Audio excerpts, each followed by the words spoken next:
Namaskar. This is David Hawthorne at astroview.com. Today is the 2nd of September 2022. Tomorrow is the second attempt to launch the Artemis 1 at 2:14 p.m. in Merritt Island, Florida.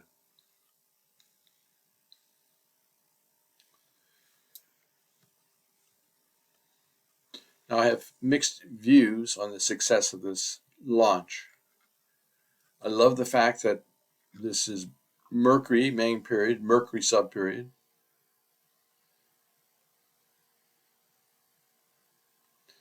Mercury is in his own sign of Virgo, his exaltation sign of Virgo, and his Mool Tricone sign of Virgo, which is quite good in the house of gains. And Mercury is directly opposite Guru, Jupiter, ruling wealth and status in the house of investments and education. And it is throwing its seventh aspect on Mercury and vice versa. They're both at 12 degrees. It's very favorable for this chart.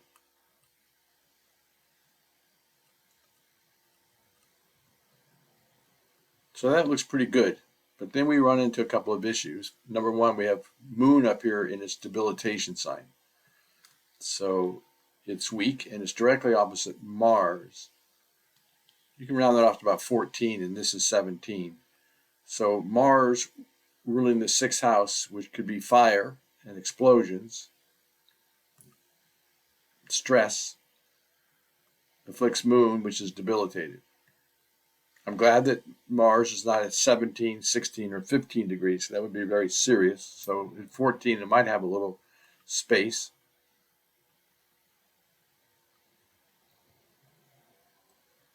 But the bigger issue is that this ascendant degree is not an arbitrary number. 0 to 30 is possible in every house.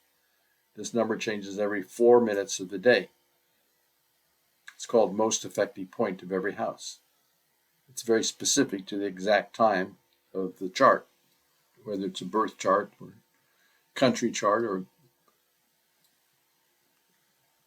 company chart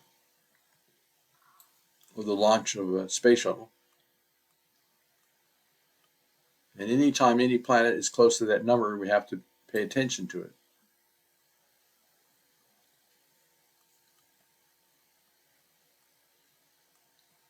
I actually like Sun in Leo.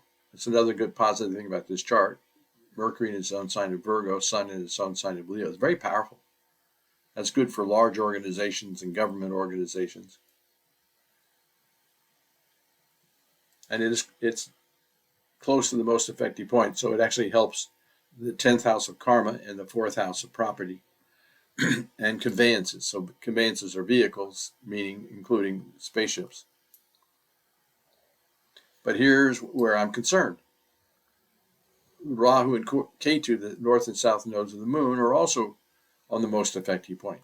And if they delay this by a few minutes, it becomes more intense because it'll go 20, 21, 22, 23.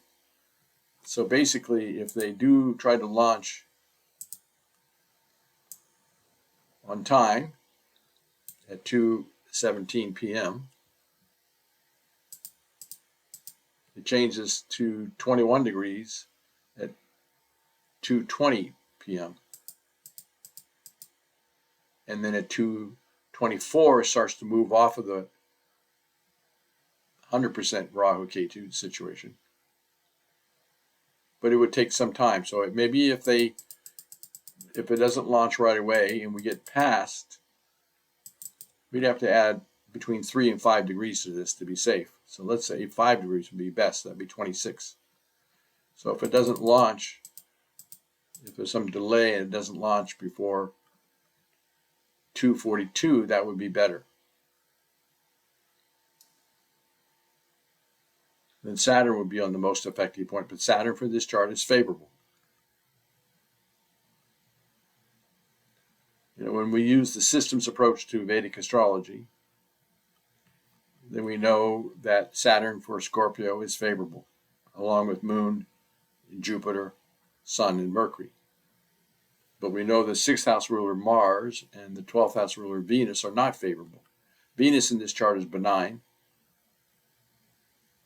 Mars is relatively benign. It's well placed, but if you round that off to 14 and this is 17, it does cause some pinch on the moon, which rules long distance journeys and good fortune. And Mars, again, rules fire, explosions, enemies.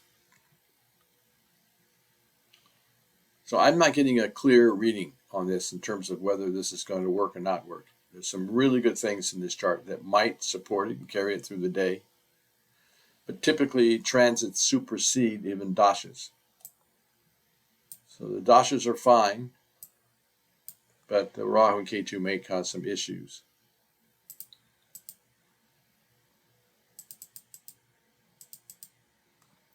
At 217.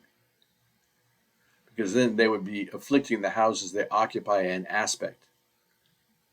So Rahu throws an aspect 5, 7, and 9 houses away, and Ketu 5, 7, and 9 houses away. So they cover all the odd signs, even houses, but they're the odd signs 1, 3, 5, 7, 9, and 11. So Ketu would be afflicting the 12th house of foreign lands. Going to outer space is a foreign land. The 2nd house of wealth and status, 4th house of conveyances and property, 6th house of fires and explosions, 8th house of accidents and death-like experiences, and 10th house of karmic career professional life. That would also undermine planets in the odd signs. So mostly would undermine Sun and Venus. Venus ruling the 12th house, foreign land, Sun ruling karma, career. So that doesn't look ideal. I'm kind of thinking that it might possibly be another one of these delays. So if they do launch, I wish them all the best and a safe journey.